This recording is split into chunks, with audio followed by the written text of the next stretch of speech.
Good morning, everyone. A very good Saturday morning. Uh, Today, we are all here to celebrate Foundation Day of School of Planning and Architecture, Bhopal, established in 2008. At the outset, we at SPA Bhopal would like to welcome you all for the celebration of Foundation Day. It's a special day when the entire school family has a chance to reflect not only on the beginning of the institute, but also on the significant development since its inception. It is also the future uh, we dwell upon today. As they say, enthusiasm is common, but endurance is rare. On the occasion of Foundation Day at SPA Bhopal, we see every Foundation Day to endure and dream more. What a great occasion would have been there, but this very day to deliberate on National Education Policy 2020 and implications on future of architecture, planning and design education. It is for these very emerging shifts in higher education we need to prepare ourselves for the future of practices of academics and institution building. Today we have with us a very distinguished panel of architect, planner, educationist to take us through the newly emerging challenges. Now I request Director of the Institute, Professor Sridharan, to take over and deliver a welcome address for today's occasion. Over to you, Professor Sridharan. Thank you, Dr. Anand. Good morning to all of you. It's a real pleasure to invite you for this 12th year or 12th Foundation Day of SPA Bhopal. When we started off, I think way back in 2004, 2005, sitting in SPA Delhi, when the whole idea of culminated, it started off and then culminated into 2008 in terms of SPA Bhopal and SPA Delhi. We started off with that in SPA Delhi, and also with so many other institutions got involved in this to construct this whole thing.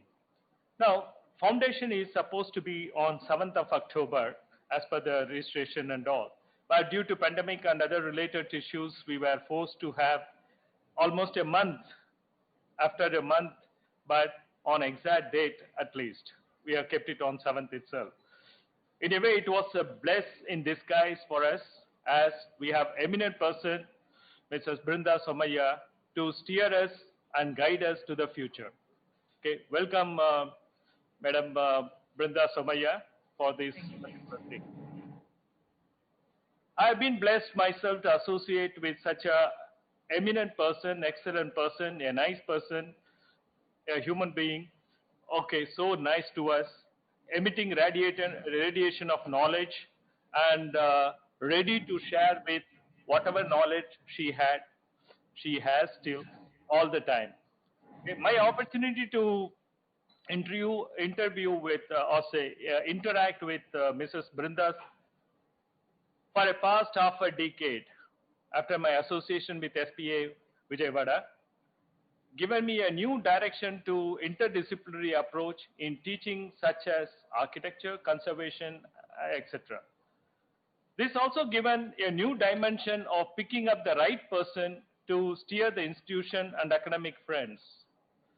We know we are in an environment where the mobile itself has been transferred itself from that of communication device to a powerful instrument, plus to add on automatic reality technology, a feeling of virtual reality, and taking us to immerse architectural design or urban planning. The National Education Policy 2020 has given us to lead the future in all the disciplines. It is a challenge to us as faculty, also as students, to challenge our attitude to be ready for the future. Immediate future, the challenge is 800 universities from the currently to those who are giving the awarding degrees, to almost like 10,500 universities giving award degrees within a short period of 3 years. Increasing the gross educational enrollment from 26.3% to 50% within 3 years. How to have sandwich courses within the country and also globally. And to bring the 3 pillars of education along with all the other 6 pillars especially efficiency, speed, and diversity. How to bring in, especially in architecture as well as in planning, how to bring virtual lab, studios, new tech framework, how to bring in these things, liberal education, and now the new specialization in terms of blending courses. All these things are our challenges before us. We are confident our keynote speaker, with her experience in this field, both in India as well as abroad, will give us a beautiful guidance to us to take us to the future. Thanks. Welcome, Brinda Somaya ji. And subsequently, we have a symposium. Please welcome Dr. Vibhuti Sachdeva, Dr. Latarana, and also Dr. Rashna Kare. We will deliberate all these things today in the forenoon. And again, we welcome all the guests here, the experts, the participants, and also the students to this Foundation Day lecture series. Thanks, Sitter, and welcome to all of you once again. Over to Dr. Anand. At the outset, we would like to introduce our keynote speaker, Professor Brinda Somaya, Principal Architect of Somaya and Kalapa Consultants, Mumbai, India. Brinda Somaya is an architect and urban conservationist. Brinda studied architecture at Mumbai University and was awarded Master of Arts and Honorary Doctorate from Smith College in Northampton, United States. She started her firm Somaya and Kalapa Consultants in 1978 in Mumbai, India. Over 4 decades, she has merged architecture, conservation, and social equity in projects ranging from institutional campuses, rehabilitation of an earthquake-torn village, to the restoration of 18th century cathedral, showing that the progress and history need not be at odds.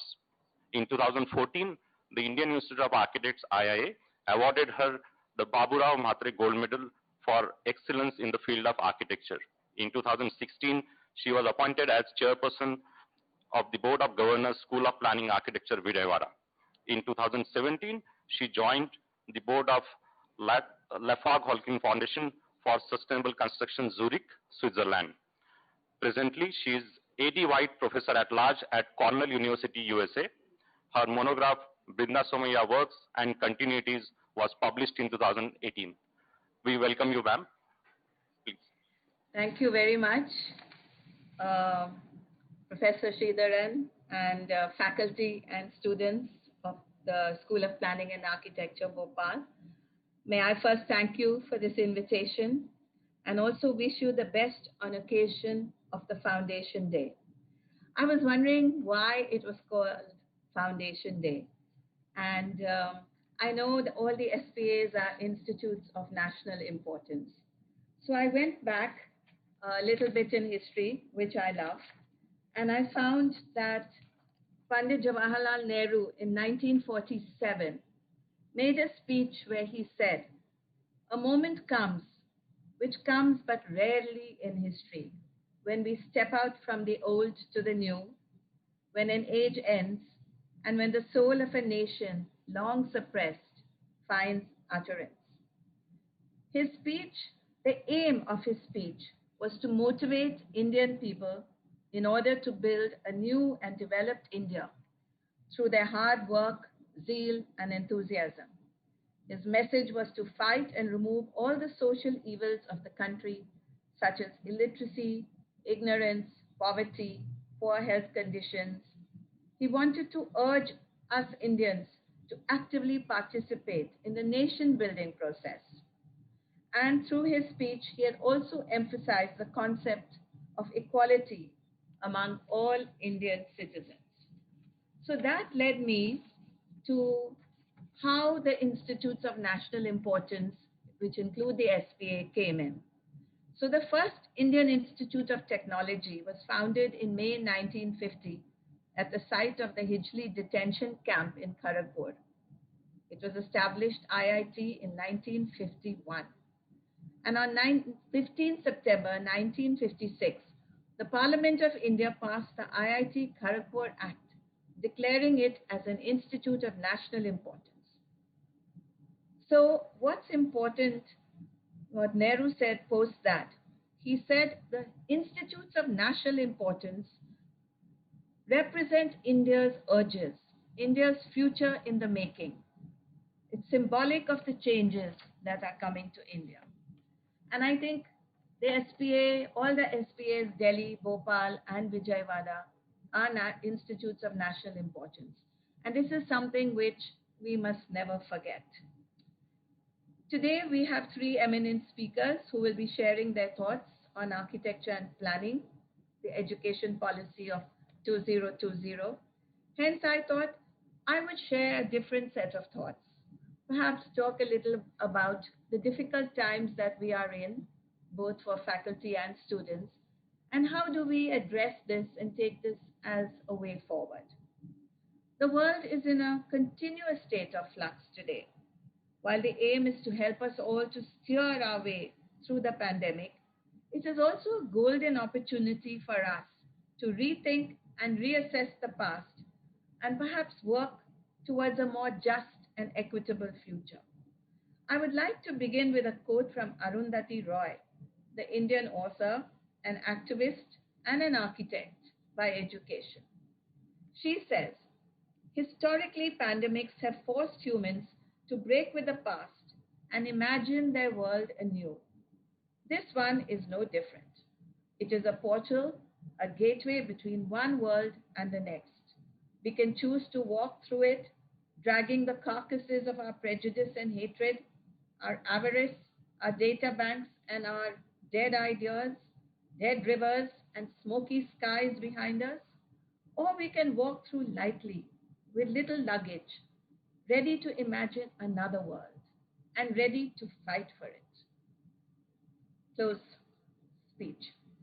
In India, our lives are intertwined with our history, our geography, our culture, architecture. We are almost as big as Europe without Russia. We have a multiplicity of civilizations, many countries in one. So our solutions and the answers to many questions will always be complex and many in number. We will need new and relevant long term strategies to learn from the situation today and plan our way forward. So, in my personal journey, after I completed my Bachelor of Architecture, as was mentioned earlier, I decided to do a Master in Arts. Those days when I studied in undergraduate, there was very little or no inclusions of any elective courses in the curriculum. As an architect, we call architecture the mother of all arts. Hence, it is so crucial to ensure a broad based education which will include the humanities and many other sciences. I am happy to see that the new national education policy includes elective courses, both professional elective and open elective. I certainly believe that the diversity of my practice in the Indian landscape is because of the broad and diverse education that I was exposed to. Coming back to the pandemic, as I do believe it's going to be around for some years, there are valid reasons to look at historic crises as moments for dramatic social change. The urban history written today may be more about continuity through crises rather than about transformation. With global independence, how will countries, especially countries like ours, ensure their various chains remain unbroken? Resilience is not just surviving through these years, but how did we cope and how did we emerge out of it? What are the changes that we will adapt to and remember in the long run? We are all in the midst of our journeys together. We have many obstacles and challenges ahead, both for faculty and especially for our young students who are going to graduate in the next 1 or 2 or 3 years and come out into this new and very different world. But I believe this will also bring out the best in each one of us. We must leverage each other's strengths and rise individually and collectively. And that's what's really important, individually and collectively, to this challenge. Because we now rely on each other as never before. Many of you may have heard the saying, I'm not sure who said it, a crisis is too valuable an opportunity to waste. So this time of the pandemic and its effects have given us time to reflect and think about our own actions and goals in the months ahead. We need agency, the capacity of individuals to act independently and make free choices. We must have the courage to talk about ideas, to share ideas, and to voice ideas which we do not believe in or which we do not feel is what we believe in. May be right or may be wrong. But courage in our practice and courage in our work has to be very important as we move forward.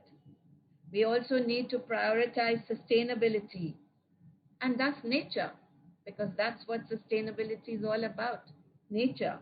When we now make the effort to redefine our lives and thoughts, we need to discuss and debate, which I'm sure is going to happen after this, but always with hope. Thank you. Thank you, Professor Somaya, for your wonderful insight into how we can look at pandemic also as an opportunity to start new beginning. And as we are opening up and taking a new leap into the new normal, as they say, and this certainly opens up a lot of possibilities, as you suggested, in academics as well as our practice, and especially this idea of courage, uh, which goes also with the resilience idea, that how do we develop ourselves and make ourselves endure into the future as far as the new challenges which are coming, and the way beautifully you clubbed up with the new national education policy of 2020, and how we as academicians as well as students and academicians look at the practices which are going to emerge. Thanks a lot once again for sparing your time with us and sharing your wisdom. I will request again. Thank you very much. Thank you very much, Madam. And it's a beautiful to guide us to the future. Within the pandemic, when we are talking about pandemic, you came out with something, every time the crisis comes in, something new. That's the nature of how the things happen whenever the crisis. And thank you very much for blessing us on this particular occasion, and really thankful to you for this. Thank you.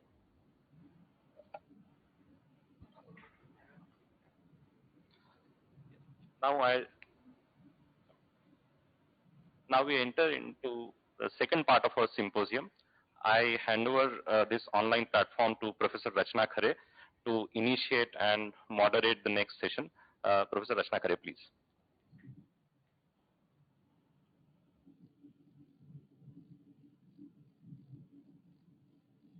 Thanks, Dr. Anand.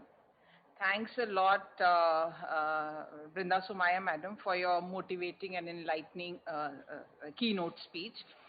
You very rightly said that we all should be ready for the change and strategize ourselves and our approach to face the change. You talked about broad and diverse education, the need of broad and diverse education, and how it develops resilience amongst all of us, and also prepare all of us for change. The pandemic also has come as an agent of change in our education system, and so in so many other domains. It is important for all of us to have faith in ourselves and have courage to take it as an opportunity. So as things are changing, we also have a national education policy, which is also going to impact our education, and so our architecture education. The architecture education would also would shift significantly. There are several important components which would be shifting, which would be changing, and some of the proposed changes are refreshing, and some are long overdue. We still have that archaic system, and it is important to question that archaic system in terms of the needs of today. There are some concerns about implementation and impact of those in the long run in education system, and so in architecture education system. So it is an opportunity and challenge for all of us. The national education policy presents itself as a torchbearer of modern India and has been long in making. It's a comprehensive framework for elementary to secondary to higher education, and we are fortunate that we have a multidisciplinary panel with us, with those who work with different levels of education in the world. So in NEP, several committees worked on it, and finally it was approved by the cabinet on 29 July 2020, and it replaces the national policy on education of 1986. And we expect that, and the government expect that it will transform India's education system by 2040. It provides a framework, but it is as institutes, as schools, as those who are in education, it's our duty to brainstorm and deliberate on different aspects of NEP. And in this process, SPA Bhopal is conducting a series of such deliberation, and this is second in the series. As moderator, I welcome you all once again to this panel discussion. As shared before, we have two speakers in this panel from multidisciplinary fields, Dr. Vibhuti Sachdeva and Dr. Latarana. After a brief discussion of both the speakers, we will have both the speakers presenting for us. Please post your questions in the message. This is for audience. Please post questions in the message box. We'll take those questions after both the talks are over. So our first speaker is Dr. Vibhuti Sachdev. Dr. Vibhuti qualified as an architect from SPA Delhi in 1989. After a period spent in practice and research in India, she undertook PhD in architectural theory at SOAS, London. She was later lecturer in history of art in University of Sussex, a post that she left in 2004 to return to India. She has worked as independent writer, lecturer, and as consultant on conservation projects. Dr. Sachdev is an authority on Vastu Vidya. She has worked extensively on city of Jaipur, focusing on its architecture and craft traditions. Her other interests includes indigenous knowledge systems, modernities, urbanism, building crafts, and heritage. She has published nationally and internationally, including 4 books on the subject of her interests. She joined Sushant School of Art and Architecture, Ansal University in 2014, and continues here as Dean and as Director of Ansal University's Creative Cluster of Architecture, Planning and Design. Welcome, Dr. Vibhuti. Thank you, Dr. Rachna, and also Professor Shashidharan for including me in this very interesting topic. As we know, it's very topical as well to deliberate on what opportunities this new education policy 2020 brings to us. And I'm just going to talk about 3 main points that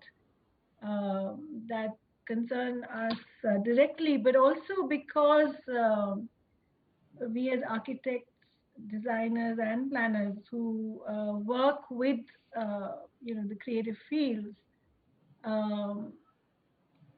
think that these are the 3 points that we already do, so there is not much to do in these 3 aspects.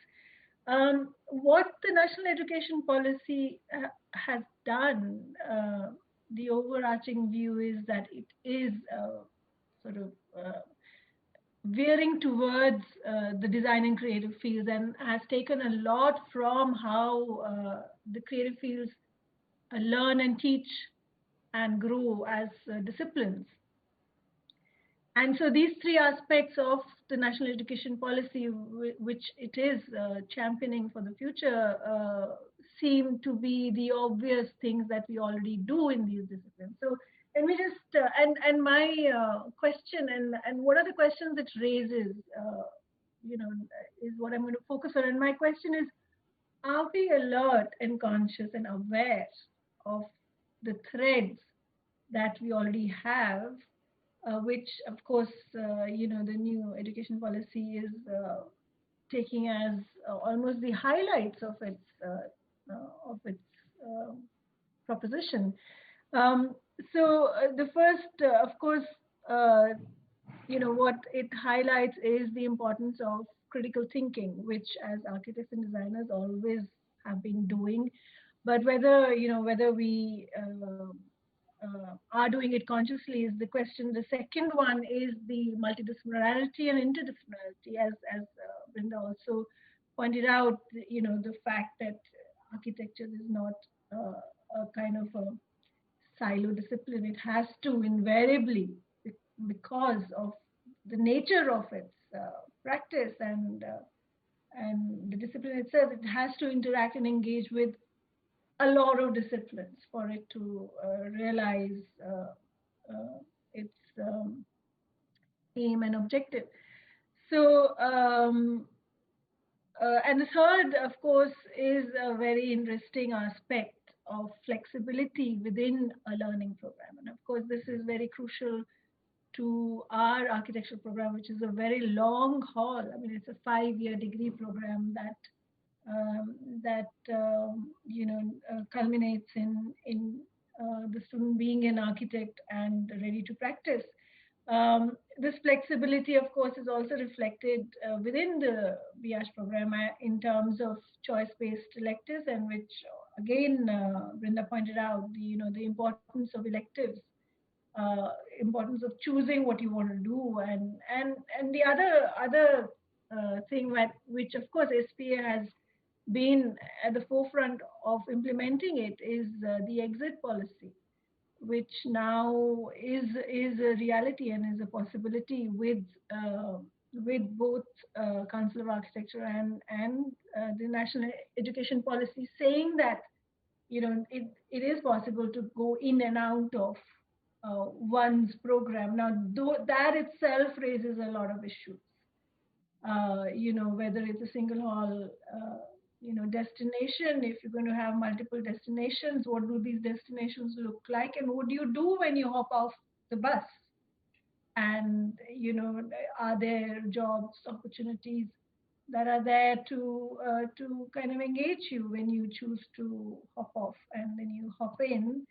What happens then? So these transition points, these are of course nuts and bolts that we will figure out eventually. But the point is that we need to kind of be alert to these, as Rachna said, imperatives and impacts of what the national education policy throws in front of us. So let me just take the first point of critical thinking, and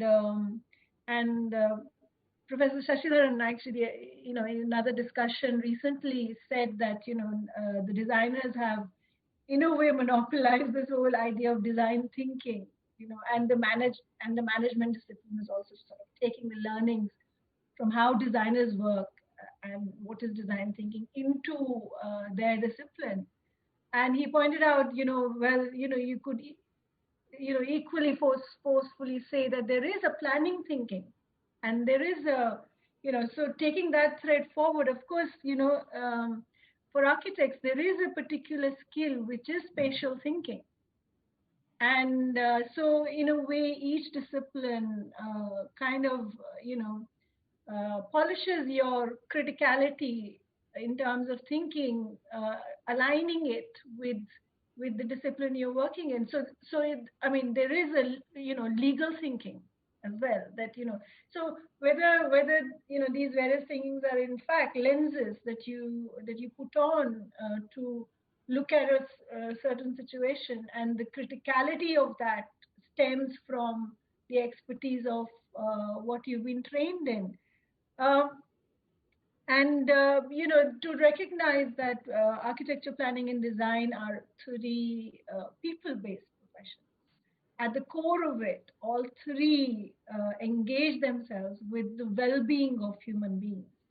And to recognize that, and to see how then each learning, each activity we do in our pedagogic journey, whether it's tuned to that aspect of being at the forefront of creating environments which at the heart of it have this idea of well-being of humanity, well-being of people. So, in terms of the spatial thinking and planning thinking and design thinking, uh, to see whether there are, interactions, interactive spaces within the three disciplines, and because they are people based. I think it is time that all the three work closely with each other, and I'm really happy to see that SPA Bhopal is also kind of taking that cause on, because in reality we all have to work together. And gone are the days when planners would not engage with spatial planning. They do now, and architects would say, we will take over after we've got the land use plan, and then start designing. We as architects also have to come out of our silos and work closely with planners and policymakers and with designers and also designers. So it is very important, and you know long overdue, in fact, that the all the three disciplines work together in the field, right from the education level, not just after they graduate as professionals, but right from the first semester of the BArch program, or maybe even in schools. The exposure to school students could be a combination of what planning, architecture, and designers do, because anything you see and touch is influenced by these three disciplines. Goes without saying. Anything you see around you which is man-made, woman-made, is because of these three disciplines. And to recognize the impact we make in the environment is should be something that is should be inculcated right from schooling. Um, the second thing, of course, of the multidisciplinarity so to be multidisciplined, I mean, is it possible to be multidisciplined within a discipline? I mean, that's again, what is multidiscipline has to be reflected on. And when you do the you know, you always do the interdisciplinary from the standpoint of one's own discipline. So whether it truly interdisciplinary? Can there be a situation which is truly interdisciplinary? That to also recognize that uh, you know one does need linear tracks, because the human brain, you know it is impossible for the human brain to engage with the simultaneity of things. So that's why we measure time, because and space, because time and space are entities that are not intrinsically linear. You make it linear for to kind of grasp the movement and grasp the periodicity of both time and space. So similarly, whether these linear tracks need to be retained, and what happens when these linear tracks get intersected, and there are parallel tracks within education going. What is the shape of that multidisciplinarity and interdisciplinarity? That needs to be really looked at and worked out. The third thing about flexibility is very, very complex, because if you're thinking of, if all of us work with lesson plans, all of us work with assessment rubrics, all of us work with aligning the teaching, learning, assessing uh, journeys for students. And if our learning and teaching is outcome based, which is what we are, NAC, for example, focuses on, that what is the outcome of, you have to be able to explain what the outcome of every exercise is. Then if it is outcome based, then actually you're teaching backwards. I mean, you've decided what an architect doesn't do, and then you set about making that student into an architect, which you've already decided. So how do you then make that student step out and recognize that actually this person should now leave this track and do something else, while you're saying that the student must produce this outcome in terms of learning. So whether we need to kind of really again radically think whether the outcome based learning is suited to flexible learning, and what are those points where you recognize that the student actually would benefit to move out of the track and not do the same outcome, and actually is producing something else. So rather than label the student as failing in the subject, one recognizes the strength of the student being elsewhere, and then steering the student into something else. So that can only happen if one is not focused on the outcome based learning. So it's very tricky, it's complex, and that's what makes it exciting. And the other thing which I briefly mentioned was this in and out, what I call the hop on hop off bus of learning, whether so what happens, somehow I feel that so who's going to be in charge of students who might in 6 months time, having joined architecture, think, oh, this is not for me, I want to take a break. Okay, so the student takes a break, hops off, and then does what?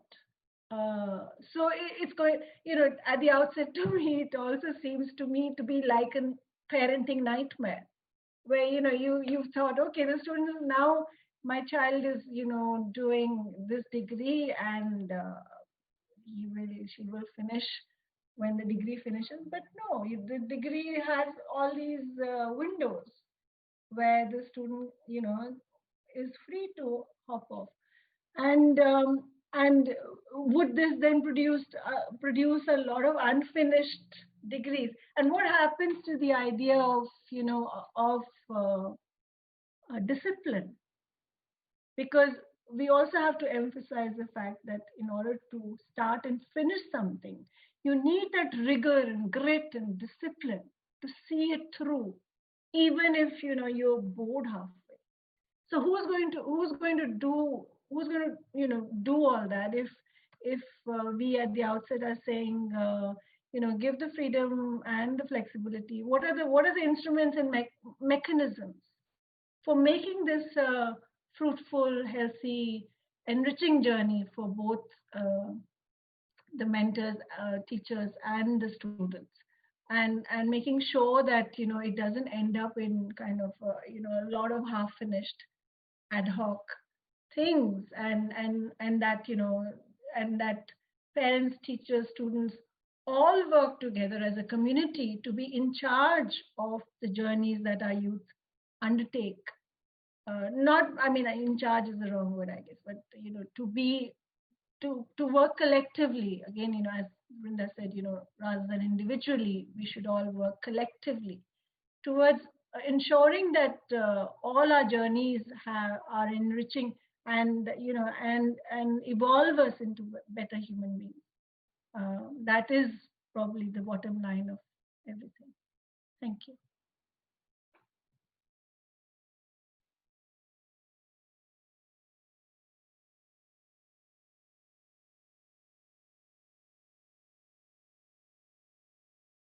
Rachna, we can't hear you. Can you hear me now? Hello? Am I audible? Okay, all right. So, Dr. Vibhuti, you rightly said that NEP connects with some of the things that we do in disciplines of architecture and design.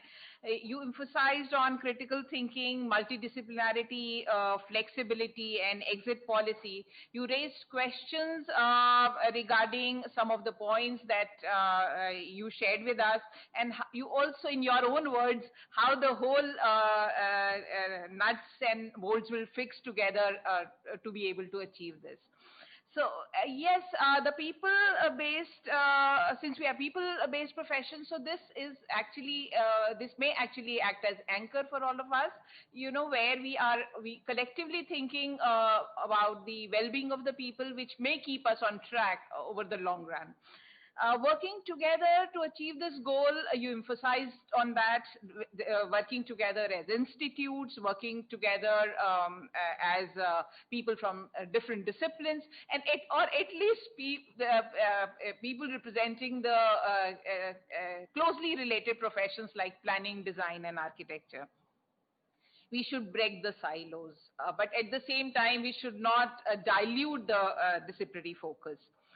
You talked about the aligning of the curriculum, role of learning outcomes, the structured framework that we have been practicing for so long, but the flexibility which the time demands and the NEP demands. How do we are we really ready to face the challenge of the flexibility with the structured and assessment? We talk about all these things, but at the same time, we also have to address all this. We also have to see the freedom which exit and entry policy which will give to the students, but also we need to be careful of this, that how it is going to impact the discipline in the long run.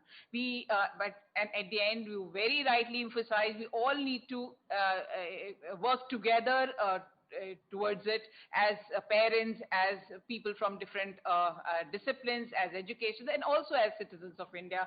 We need to work together on it. So we now have our next speaker, Dr. Latarana. Dr. Latarana currently works as the School of Early Childhood Education, Unitec Institute of Technology in Auckland. Lata has extensive experience of teaching and research. She's a master's in history honors and M.Ed from University of Delhi. Dr. Lata has taught students from economically low-income families and has done extensive research on globalization and women access to education. She was awarded OSID scholarship for completion of PhD at University of Melbourne, Australia, on globalization, women and education, the case of Jahangir Puri. Lata's research interests are globalization and education, cultural diversity, critical multiculturalism, gender, critical pedagogy, and early childhood education research. Lata is currently working on project Culturally Inclusive Pedagogy of Care. Today, she will talk about teaching and learning pedagogies, perspectives from Aotearoa, New Zealand. Welcome, Dr. Latarana.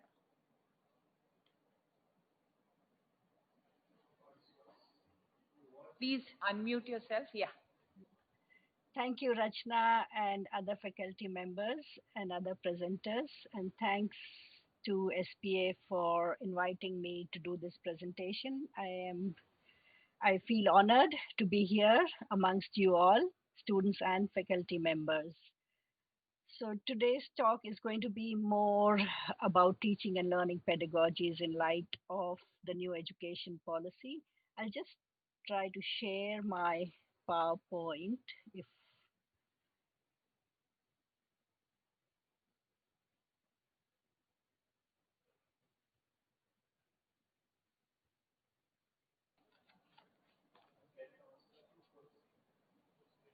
Yeah. Dr. Latarana, can you please go to the full screen mode in your slide presentation? Yeah, I was trying to do that, but the Zoom menu is not allowing me to see the. I just tried to do it. You can go to the view, please. Yeah.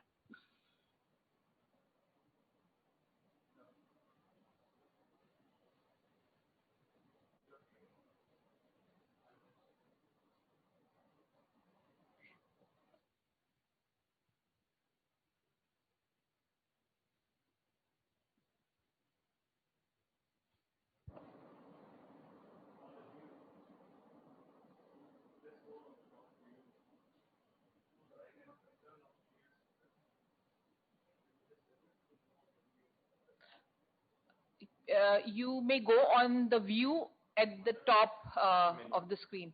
Top menu. Yeah, I'm not able to see that because of the or I'll just go with the slides as they are, if you don't mind, because I'm not able to get rid of this panel on top. I'll try. Okay, please continue. Please continue. Yeah, I think I've done.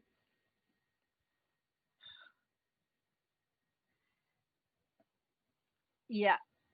So thank you for giving me this opportunity to present on the Foundation Day Symposium. Regardless of our academic disciplines or courses we teach, all college faculty members share the responsibility to prepare our students for success in our courses, in our programs, professional careers, and also ultimately for life in general.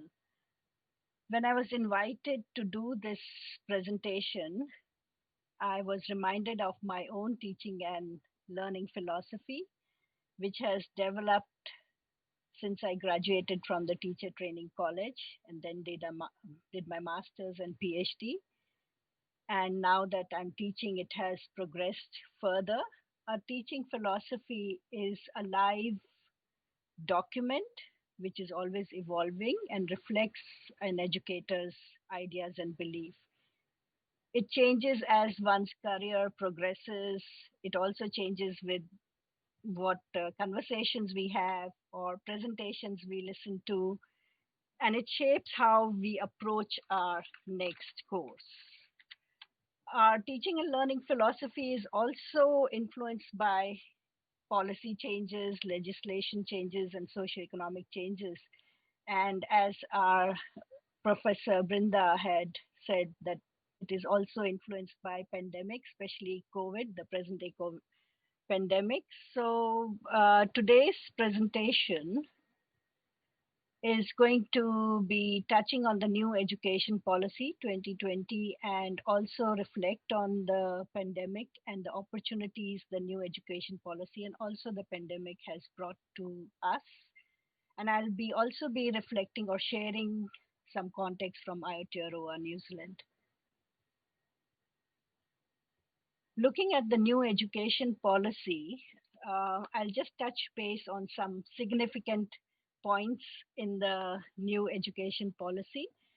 It highlights the significance of early childhood education and care in India, which was not so recognized till now. So it's going to become more organized. And there is a change in the pedagogical structure from 10 plus 2 to 5 plus 3 plus 3 plus 4, which aligns with the international pedagogical structure. And this also recognizes child's developmental journey, ensuring critical characteristics like knowledge seeking, critical analysis, critical thinking, knowledge, and social skills like communication and teamwork. And it also highlights us, or it has brought in a single governing body for higher education institutes, which will bring in more of cohesion and maybe do away with uncertainties in the education policies.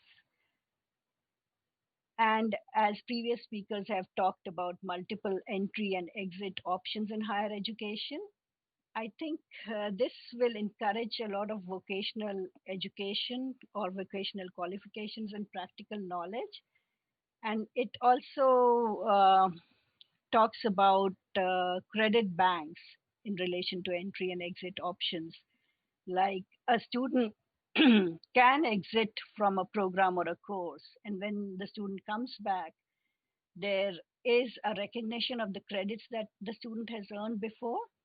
So this system will give more opportunities and flexibility, of course, to the students to come back into the system or come back at a later stage. So this is something I feel there is an opportunity here in the new education policy. And the policy also highlights that all higher education to be research focused and multidisciplinary. Multidisciplinary in the sense that it would include more humanities based and social science subjects at the IITs, This would bring in more, I feel, or strengthen the holistic academic needs of the new generation IITs. Yes, I to a degree agree with Vibhuti that there might be some, it might not be that easy to have multidisciplinary education, but it does bring in opportunities and moves us towards holistic development, which is the focus the world over, and also I think the focus of the new education policy. And it also highlights the research focus, which will bring in a lot of good talent from overseas, and also it will be bringing in talents on both ends, students as well as professors.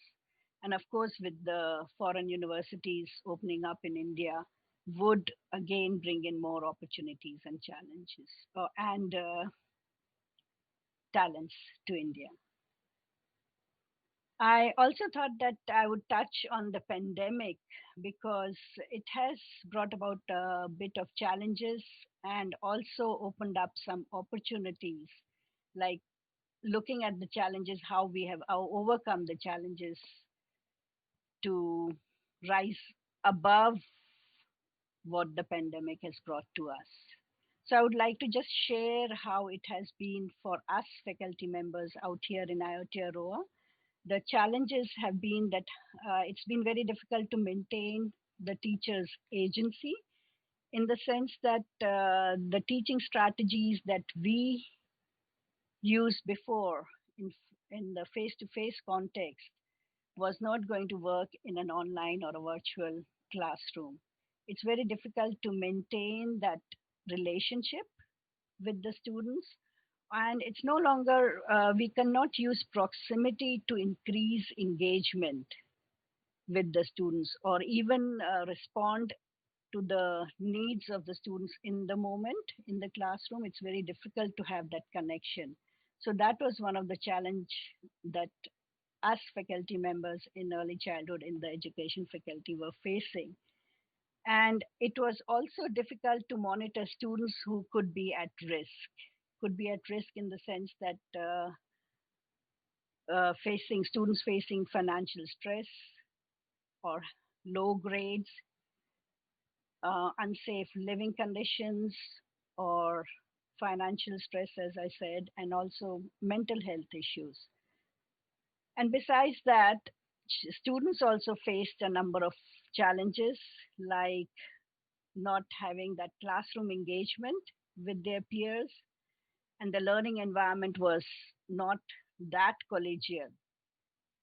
So these were the challenges that we faced, and this encouraged us. There was a pedagogical shift, keeping in mind, or as a result of pandemic. We had to move to asynchronous or online teaching within a week or so, which brought in a lot of flexibility in our thinking, in our attitude. And also, it made us realize that it's important to personalize instruction.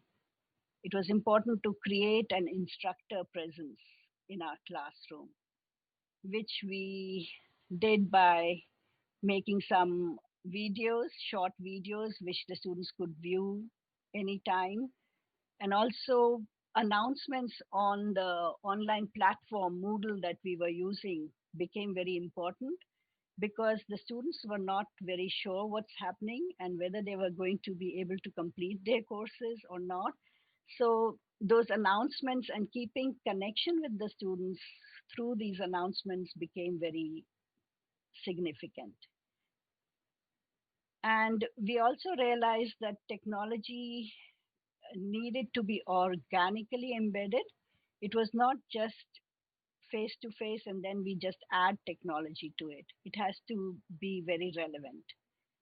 And as I said, maintaining connections with the students became very important. And what we learned was that the important resource are the people who understand pedagogy first and then technology. So those connections with the students was more important, and then the technology, of course, came with that, came after that. I'd like to now just touch base on the teaching and learning pedagogy in Aotearoa, New Zealand, and I'll be touching base on principles of the Treaty of Waitangi and Tifariki, which is the national curriculum for early childhood education. As far as Treaty of Waitangi is concerned, it was a treaty which was signed in 1840 between the British Crown and the Maori, and this has provided the foundation upon which the Maori and the British and Europeans would build their relationships as citizens of New Zealand. However, now New Zealand is increasingly becoming very multicultural, but the treaty is seen to be inclusive of all the immigrants to New Zealand who are welcomed into the context of partnership through this treaty. And Te Noho Ko Tahitanga, as you can see over here, it's a partnership document which Unitec has created as an expression of respect to the Treaty of Waitangi, and it is based on the principles of the treaty. And the principles of Te Noho Ko Tahitanga are Rangatiratanga, or authority and responsibility, legitimacy, guardianship, cooperation, respect. And it is these principles that guide us teachers or legitimizes our places or our spaces in the teaching and learning space in New Zealand. And it includes Maori and non-Maori. And we are also guided as, or we also take on the responsibility of guarding our space, teaching and learning space, and working in cooperation and respect for each other. And this is this Karakya is a prayer which we generally start our sessions with, and it includes the principles of the treaty. I'll just leave it for a few seconds, and it guides us, or it motivates us to take on our rightful responsibilities and also accept the rights of each other in the teaching and learning space, and working in cooperation with a good heart and working together. So this is something, these are the principles that guide us in our teaching and learning, and it also guides us to stand tall in our own identity in Aotearoa, in New Zealand, and teaching and learning space. And it also gives us an opportunity to see how our identity or how our philosophy of teaching and learning compares with the principles of the treaty. I just wanted to share this with you because it's a big part of our teaching and learning philosophy out here. And I think the previous Vibhuti also talked about relationships and working in cooperation. So I thought I'll share this philosophy or principles of the treaty, which is a big guide and reflects how we teach out here. Tifariki is the national curriculum for early childhood education in New Zealand. It's a bicultural document, and it's one of the first bicultural documents. And the principles of, or principles and strands or values that are there in our curriculum, they have been influencing other countries also, like Australia, UK, and they have now included the values of Tifariki, our national curriculum, into their curriculum document also. And the principles and values or strands that are included in the document are the principles of empowerment, holistic development, relationships, communication, in the sense that language and symbols of their own, that is the students' own, and other cultures are protected and promoted. And it also encourages exploration and critical thinking and reflective thinking among students.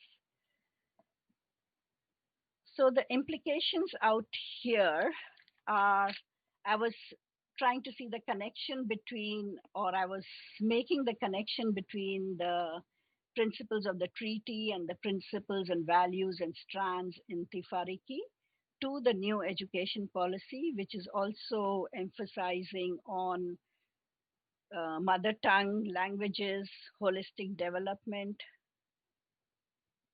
building knowledge and skills, multidisciplinary programs with multiple exit options, credit recognition, which is credit recognitions is there in New Zealand, Australia, UK, and other countries also, which allows students to come back into the same program or another program.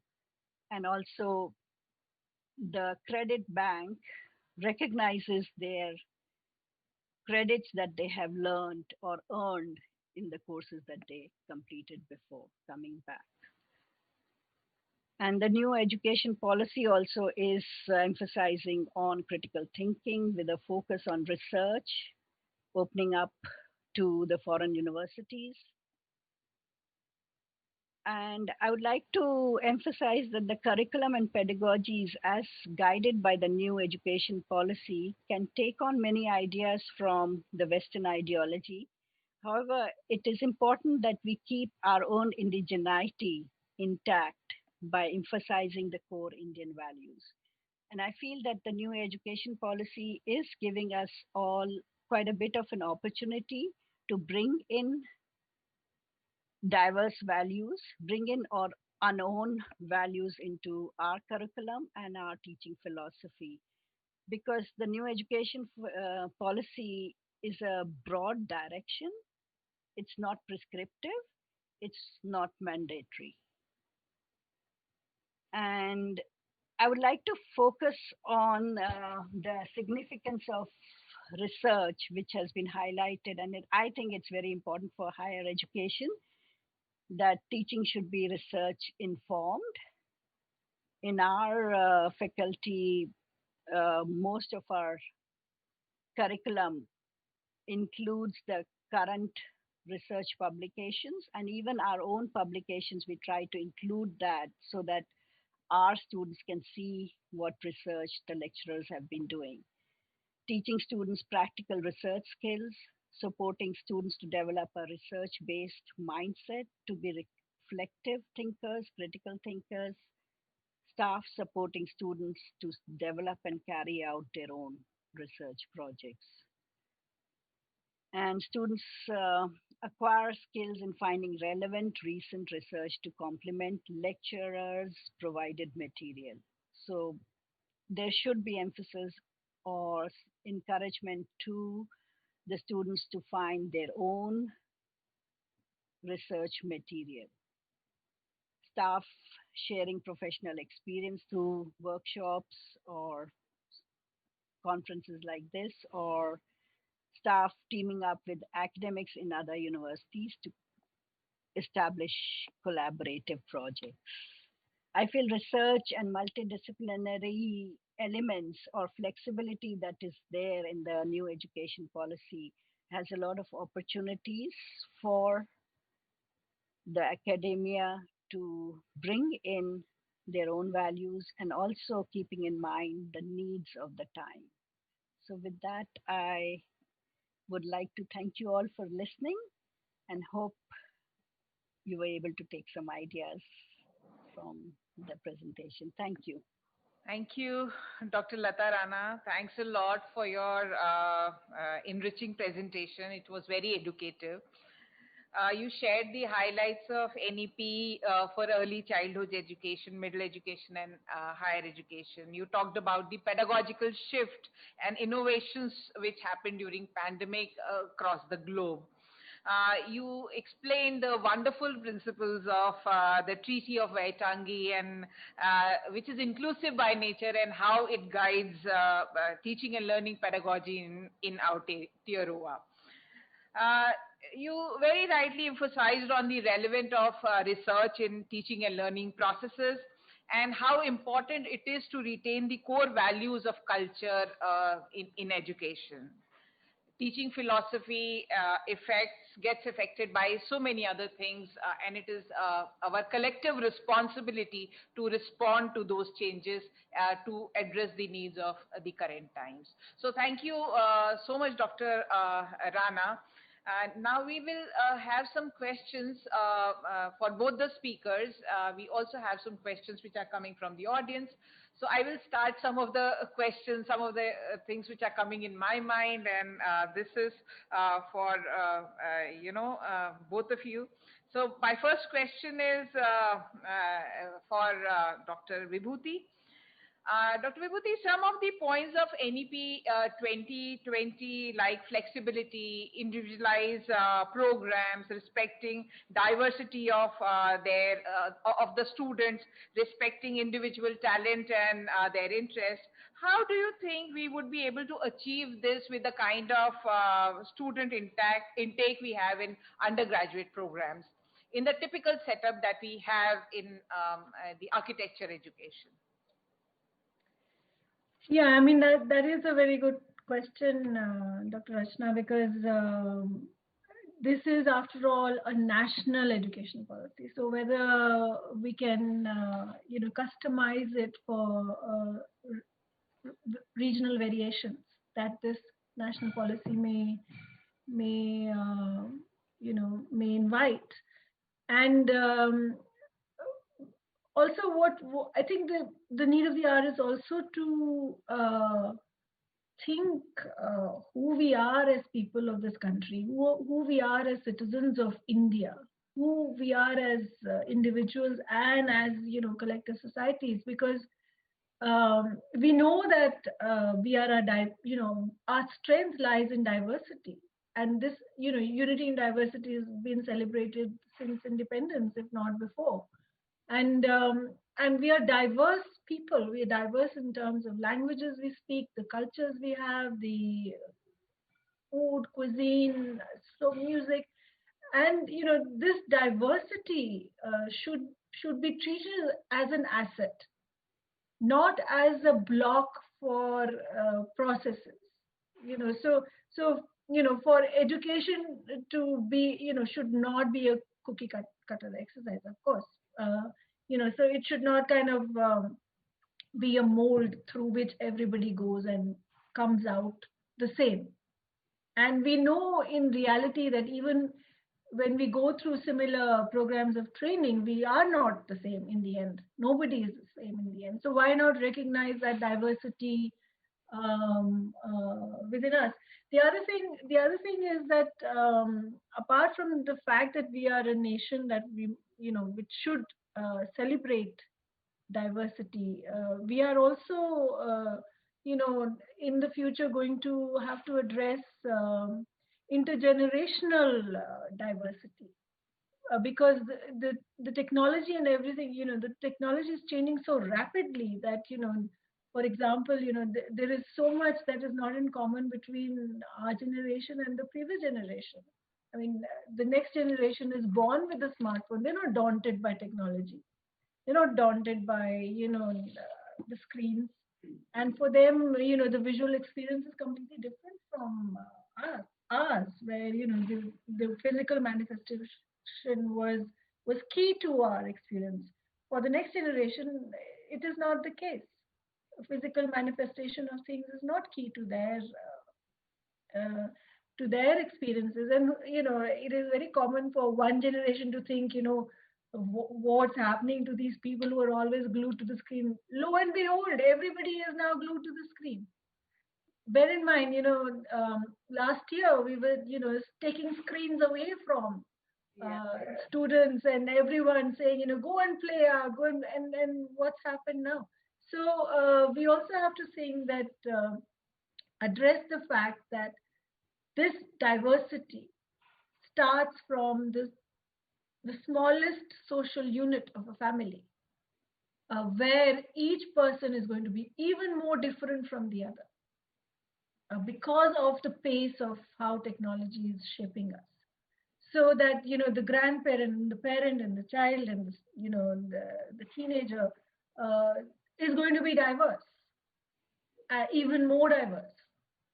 So how do we address those things in terms of education, in terms of, I mean, it is very exciting. I think as has been said before, crisis, this should not be taken as a crisis, but a very exciting, challenging opportunity for us to kind of deal with all these complexities. And India is, one of the few countries that has these complexities to offer: the social complexities, the behavioral complexities, geographical complexities, and it is very exciting to kind of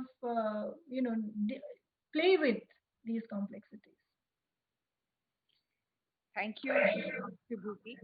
Uh, I really get amazed by the flexibility and the resilience that we have when the change was forced onto us during pandemic. I really hope that we do respond to the changes which are expected in NEP in the same way.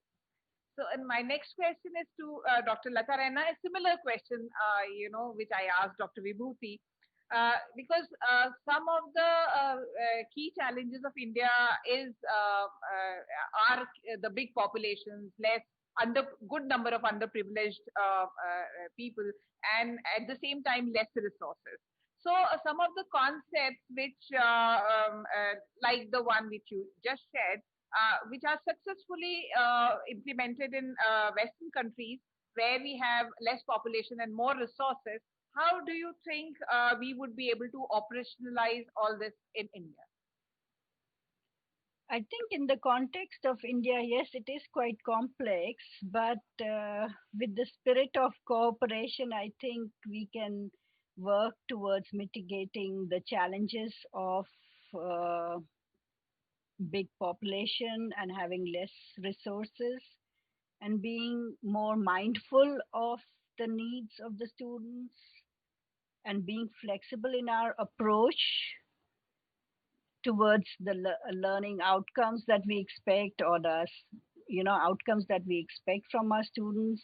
And also the pastoral care, I think, needs to be a bit more defined and more emphasis on pastoral care so that the students can be supported more extensively.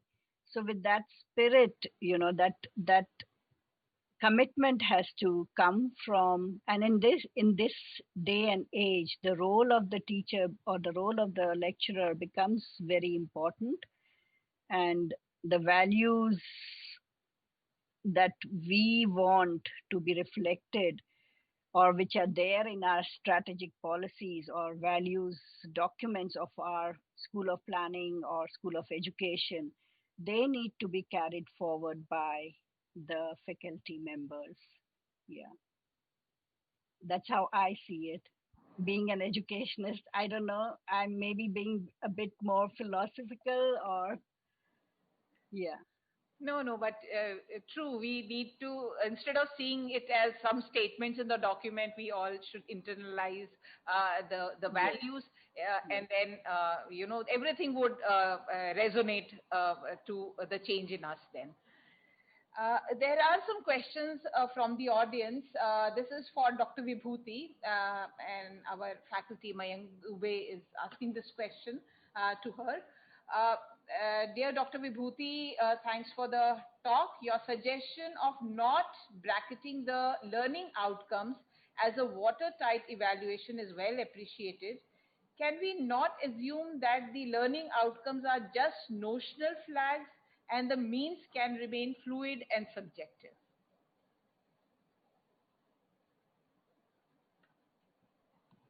Yes, I think it's we'll have to try out various ways of doing it. I mean, I think the logistics of it, the what I call the nuts and bolts of how we will realize this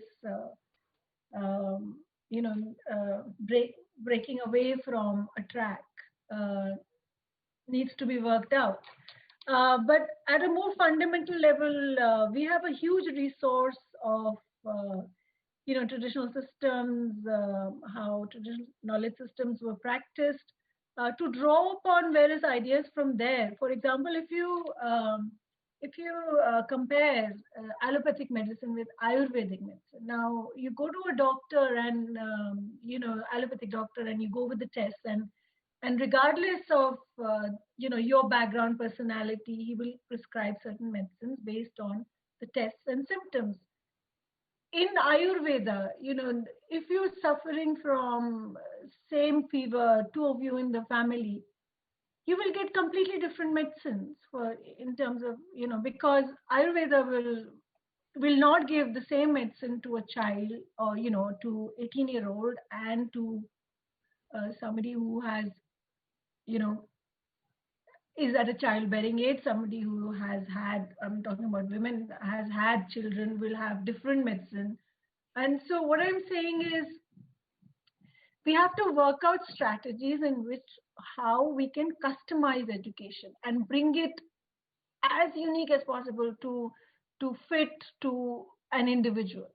So this customization might involve certain strategies, certain reading of talents, reading of propensities, reading of inclinations, strengths, to see how one can customize education for a much more fulfilling journey.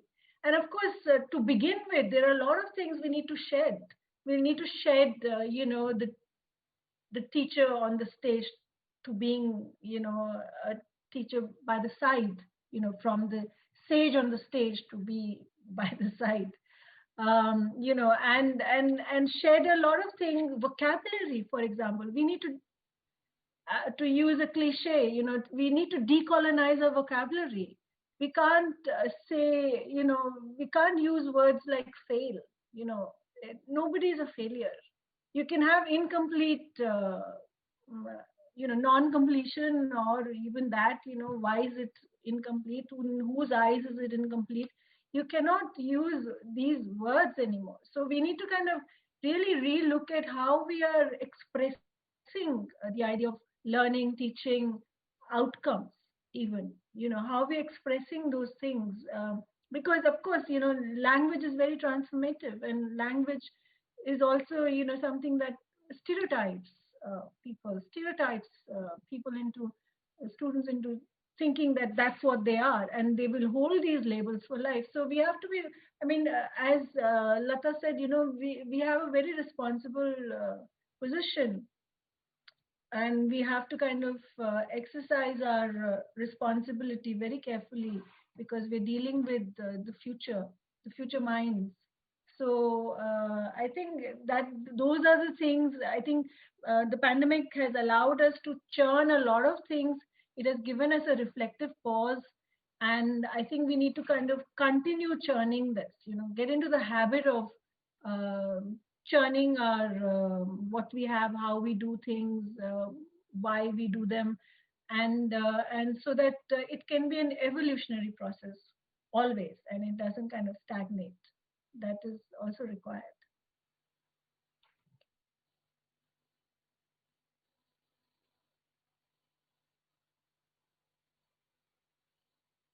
Rachna, we can't hear you. Customization for the individual needs becomes very important, in such cases. So we have some other, I also have so many questions, but I would rather, as a moderator, I should give chance to others. So there are some people, those who want to ask questions. I will request our Saurabh, if you can just, yes. We have Professor, Mr. Hajeda with us. He's a faculty member, and he's going to ask a question.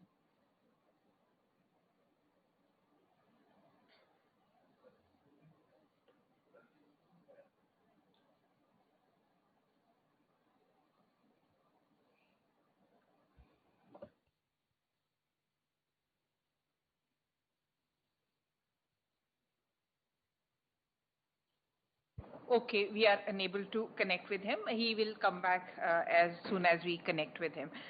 So We also, in fact, again, Dr. Vibhuti, we all have worked, and for Dr. Rana also, all have worked across disciplines. You also started with a discipline, and over the period of time, changed the discipline, and also worked across discipline. But that happened during, I can see with what I read about both of you, that this happened with us during our doctoral studies, during our PhD programs, where we, I also did the same, where I worked with, in fact, cross-disciplinary topic and worked, but then this happened when I was matured enough, during my PhD program. When we have large student, the NEP also talk about large student enrollment. We talk about multidisciplinary clusters where we have all kinds of disciplines coming together. Are there any, and that too in undergraduate programs, so are there any risk that we may lose disciplinary focus when we do so? Yes, but as for to be multidisciplinary, there should be a discipline first. Do you think it is getting diluted? It may get diluted? Dr. Rana? Dr. Vibhuti, yes, please. Any of you can take this question, please. Dr. Rana, you want to go first? Shall I go first? Oh, you can go first, yeah. Okay. Firstly, your comment on how we evolve. As we evolve through our journeys, we kind of change disciplines. And I think we don't really change disciplines because architecture, thankfully, fortunately, is such a discipline that nothing around us is not our concern. We make it our business to interfere in every discipline.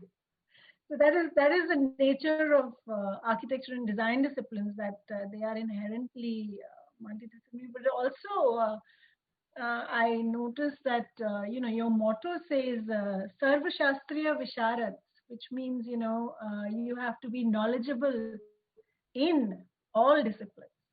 The reason why at a PhD level one goes, what comes across as changing discipline is not really changing discipline. Through the undergraduate level, you're swimming in a vast ocean. You're really swimming and by the time you come to doctorate studies, you're digging a well. You can't dig a well in an ocean. You have to kind of go deeper and hit the earth and then therefore focus narrowly on something. So that focusing narrowly on something sometimes comes across as changing discipline, but it's really I think the narrowing of the lens to facilitate that depth that happens in the doctoral studies, which is crucial, which is very important as a journey. And I think you also raised the point about discipline, and that also worries is a strong word. That does concern me, whether as all of us who've gone through doctoral research, it's 99% boring work. Research is 99% boring, and that 1% of inspiration, that inspired joy, that delight, that happiness is what motivates us. And we focus on that 1% of joy to kind of put up with the 99%. And what if, all of us had thought, oh God, this is so boring, I want to change, I want to hop off. It required that discipline and focus, and and it's a lonely journey, because you're alone with your supervisor, or is a very can be very alienating. So how do you kind of instill that discipline, the idea of rigor, grit, the sense of completion that gives you joy and happiness, but it requires that focus and to kind of avoid distractions of saying, I'm bored, I want to do something else, I want to do. So we need to find mechanisms of I think, of fulfilling that desire of doing a lot of things whilst being focused on the, it's the singularity and the plurality that we can learn from how we exist as society. We're both we're both singular and plural.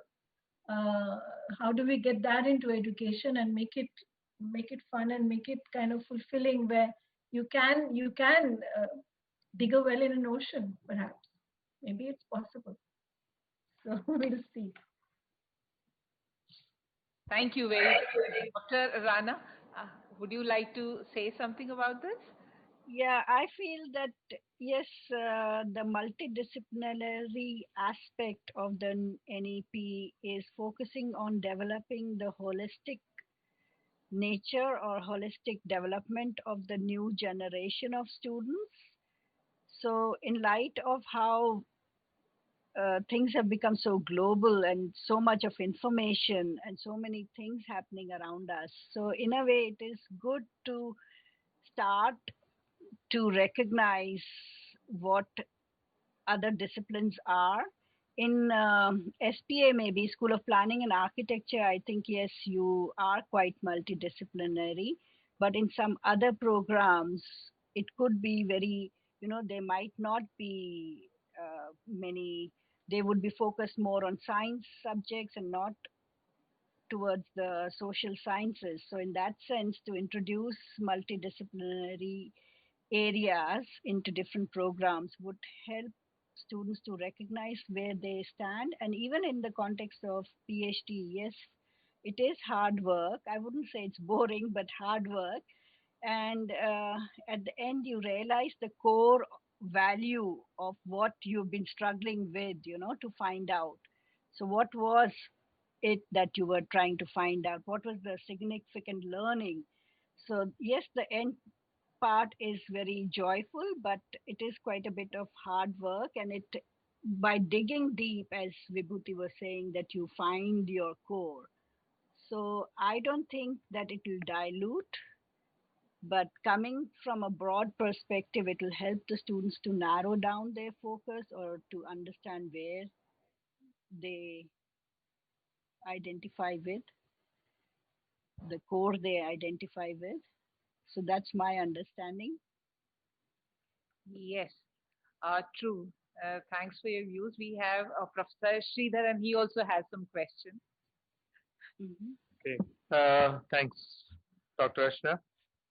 Two questions for both of your experts. One, in fact, Dr. Vibhuti was talking about allopathic and other discipline, okay, Ayurvedic and all. So the difference basically is when you talk about allopathic, okay, and also with the Siddha, let us say, for example, they went into telepathy. Okay, that is something what we started with it in this country. When you talk about Bhagavad Gita, I mean, one of the person in the last, okay, on pedagogy which we had, he was talking about the traditional and tacit knowledge between the teacher and the student. That's what very traditionally we started with Gurukul and whatnot. And how this can transmit itself. Say, for example, Bhagavad Gita, if you talk about, Sanjay at a far off place, okay, he talked about what is happening day in and day out, and then controlled himself, and then, given us to us that Bhagavad Gita, whatever it is, form. Now, how do you control and link it in pedagogy to keep into kind of a academic level to formality? That is one, to Dr. Vibhuti. And when I talk to Dr. Atta, I think it's something very important which you said something on New Zealand. What are the psychological issues that comes out when it's digital teaching? Well, there is a lot of pressures to the student, especially when you shift to a multidisciplinary, like what the national education policy talks about multidisciplinary. How do you bring in the concentration? How do you bring the self-control? How do you bring in the discipline within the student themselves? Okay, this is a big challenge to how to have some kind of mental control for themselves. Okay, otherwise, even if you keep our mobile for a few minutes, we try to do as many things as possible amongst ourselves. How do you educate the students to go in for this kind of a system? That's something which is there. Thank you.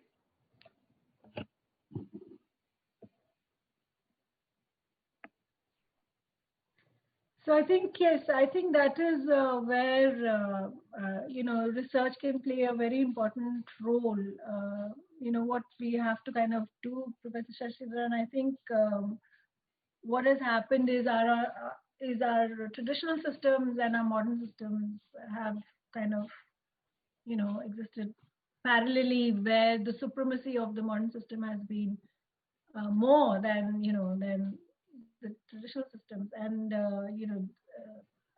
I think time has come to look at our traditional systems with a contemporary lens, to kind of for use of a better word, to modernize it, to upgrade it. Because I mean, even when we talk about the Guru Shishya Parampara, we look at it with kind of rose-tinted glasses and thinking, oh, it was such a fantastic system. But who knows what was going on? Was there, the things that have come to fore now of, uh, that one requires empathy in teaching. Would you apply that to Guru Shishya Parampara? I don't think we can. Was the Guru always empathetic towards the student? Was the Guru, courteous, polite, all the things we expect for a mature teacher to be towards the student? What were the disciplinary actions that were taken? Some were really objectionable, asking the student to kind of, all these penance and punishment may not pass through the contemporary modern filters of what is acceptable, what is not acceptable. So I think, Professor Shashidharan, I think the time has come for some effort to be invested in looking at our traditional systems through the contemporary lens, to see what all things can actually be applied or for the future generations, and looking at them conceptually, rather than going to the micro level, seeing what is happening there through what we have experienced now, and to really kind of uh, uh, adapt it to our contemporary needs is very important. And after all, the strength of any tradition lies in contemporizing it. It doesn't lie in it being stagnant and fossilized. So we have to kind of upgrade our craftsman's skills, upgrade our knowledge systems, upgrade our traditional thinking to be as contemporary as any in the world. And I do think it has the capacity and the strength to be. It's just that we haven't worked on it as much as we've worked on the modern systems.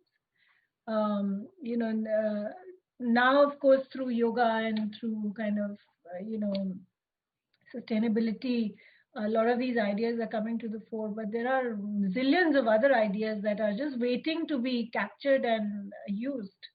But it requires a lot of research and a lot of effort towards upgrading these resources. For a small thing like, very small example is the mandala. Mandala is so parametric. And now that we have this technology where we use parametric design, why not kind of see whether these two systems of design actually meet at a common point and can therefore produce a third point. I'm not saying that then we should stop this and start that. No, everything should be allowed to coexist and have different lives, and they should kind of meet and produce a different life. So the plurality of it is what our strength is, because we have a kind of a 5,000-year-old city in Banaras still alive, and this city, Gurgaon as well, which is new city, in the same temporal and spatial, has both temporal, now coexists. So we live on a very special land where these thousands of years of history is still We can see, touch, breathe, which is not available in most countries in the world. And to realize this resource, we need to kind of do more research, do more proactive engagement from the young people, seeing how to contemporize it, how to bring it out, how to use it, how to modernize it. We need all that. And this is a very important aspect that you touched upon. Thank you.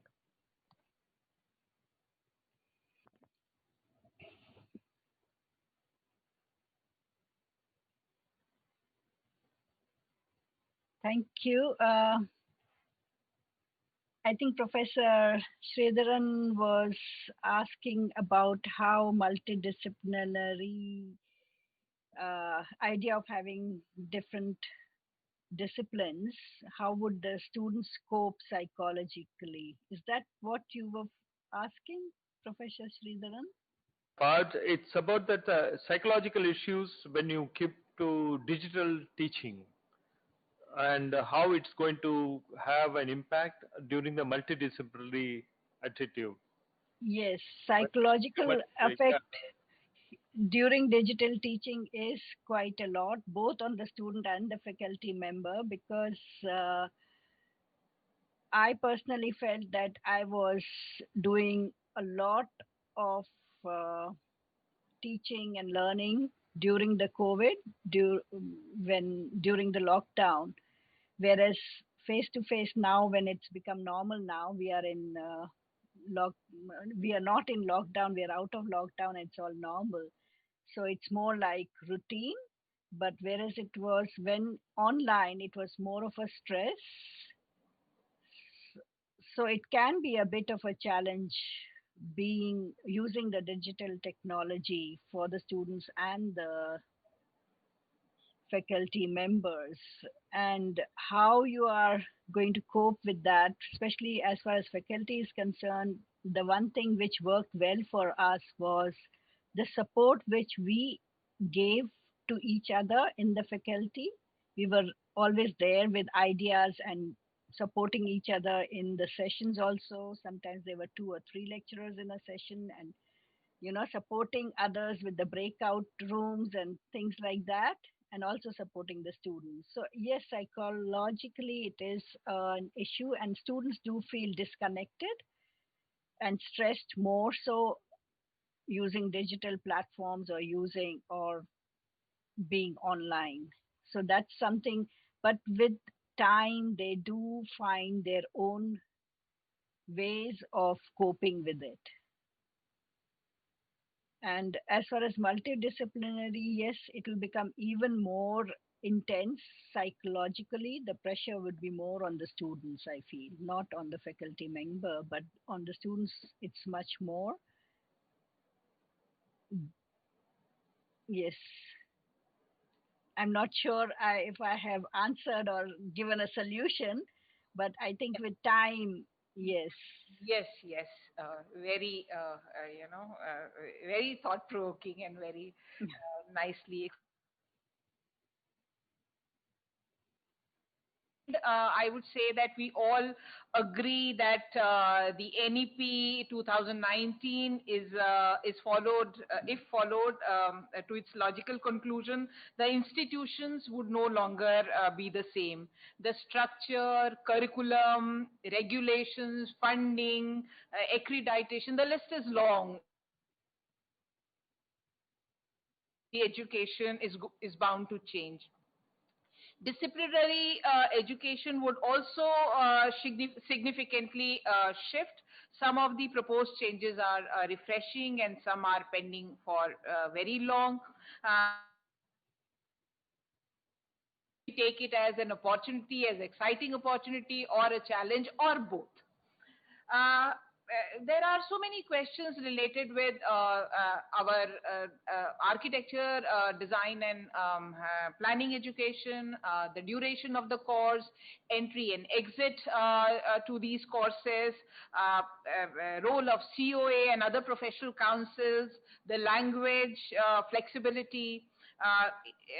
instead of getting entangled into these smaller questions, we should adopt the values of the NEP, which are being spelled out in the policy and not being so, specifically said, but rest all will fall in place. So Hindi में से हम आत्मसात करना कहते हैं. I don't know if it is a better apt word in English or not. So everything would have to, every part of the society has to come together to really do this. Families, schools, institution of higher education. It is very difficult to stop with such exciting discussions, but still we have limitation of time, so we have come to the end of the program.